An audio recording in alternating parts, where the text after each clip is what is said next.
Someone disrespected you recently. Maybe it was obvious. Maybe it was subtle. The kind of thing that's hard to explain to someone else, but impossible to unfeel yourself. A comment, a tone, being left out of something you should have been included in.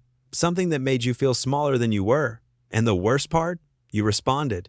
You explained yourself. You defended yourself. You typed and deleted and typed again. You gave them your energy, your words, your time.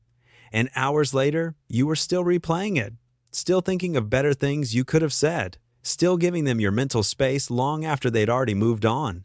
They didn't win because they were right. They won because you reacted. And here's what nobody tells you. The moment you respond to someone who doesn't deserve a response, you hand them exactly what they were looking for. Your reaction, your emotion, proof that they can move you.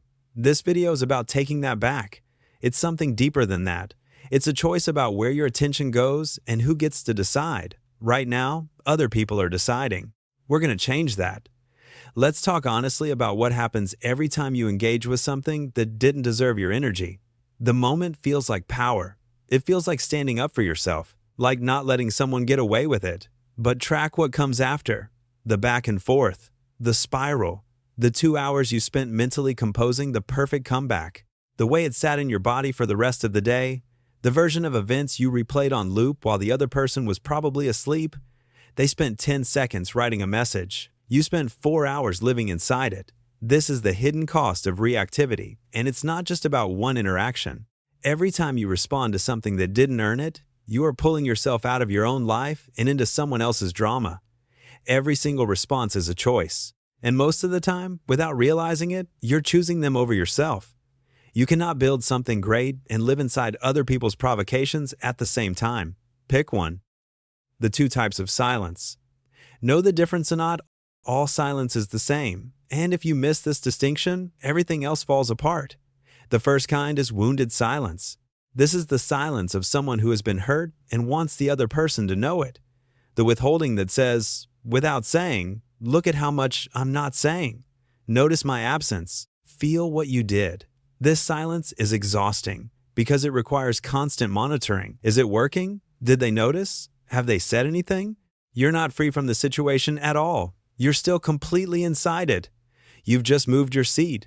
Wounded silence is not power. It's just pain with better posture. The second kind is different.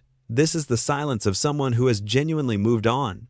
Not as a message, not as a performance, but because their attention is somewhere else, somewhere that actually matters, somewhere that is building something. This silence doesn't need the other person to feel it. It doesn't need to be noticed.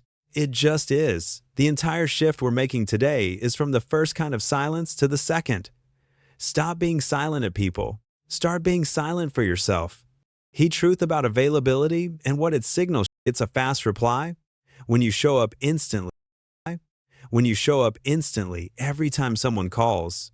When you are permanently accessible to anyone who wants your attention, you are telling people something about your time. You are telling them it isn't worth much. Not because that's true, but because that's how people read it, without thinking, without meaning to, in the instinctive part of the brain that decides what is valuable and what isn't, slightly to reach. Not the cold ones, the ones who were genuinely warm when you got them, but who had full lives that didn't orbit around you. When they gave you their time, it meant something. You showed up differently for them. You tried, without realizing it, to be worth the conversation. That dynamic wasn't manufactured. It was a natural result of someone who had somewhere to be. Worth being unavailable for.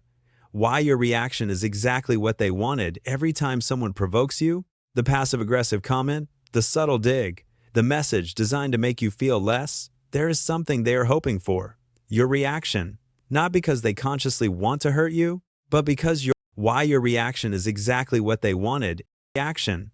Not because they consciously want to hurt you, but because your reaction proves something to them, that they matter in your world. That what sharp and intelligent, even with a comeback that wins the exchange, you have confirmed everything they needed to confirm. Winning an argument you should never have entered is still losing. The thing that actually unnerves people is not a good reply. It's no reply at all. Not because you're playing a game, because you genuinely did not find it interesting enough to interrupt your day. That indifference, there's no escalation that works against it.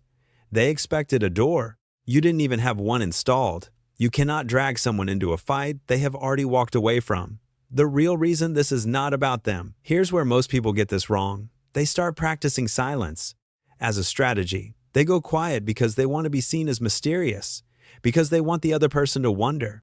Just playing it from a different angle. The other person is still the center of what you're doing. Your behavior is still defined by their presence. That's not freedom. That's a fancy. Just playing it from a different angle. The other person is still the center of what you're doing. Your behavior is still defined by their presence. That's not freedom.